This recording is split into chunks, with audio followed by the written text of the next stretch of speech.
Once singabikho kuyacaca kubonakala siyabulela leta kakhulu sibamba ngexesha elidinga emsebenzini usacrifice izinto zakho usenza lo msebenzi enyanisweni ke ukuba nazo imali but kodwa ke usebenze kakhulu siyabulela kakhulu siliqumbu lokurichini sibulela kokwana abashumayeli bebeshumayela namhlanje enyanisweni ukuthiswa nakodaka kodwa kwenyaka sizamile ukuba lokho bakwazi ukuzipreparisha kwangethuba sibonile loo nto ukuba sinika abashumayeli amazwe asixhenxe at least 2 weeks before ungabaniki ikusande phambi sandile ibanike ithuba elingayo sibonile ke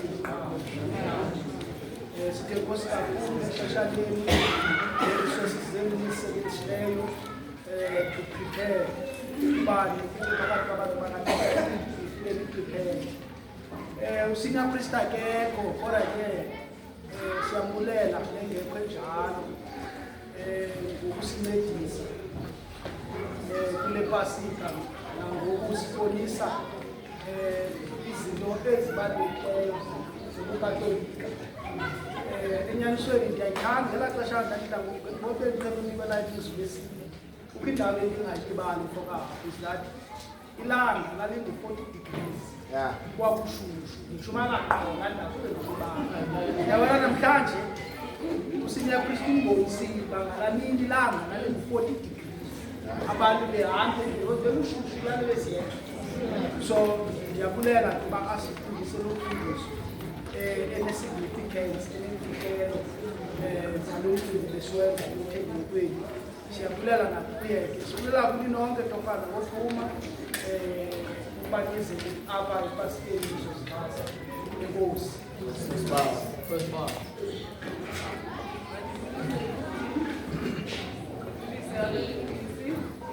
Tulise wonke umhlaba kaThixo ngegama lenkosi Jesu Kristu. Amen. Apha nobhala njenganobhala omdala ndizelwe ngunobhala omsha. Sizakwenza nje izaziso ezidibene nezedayosisi kuba sibhekayo ke ezakwazi zakozwa lapha yaye ezizini apho abande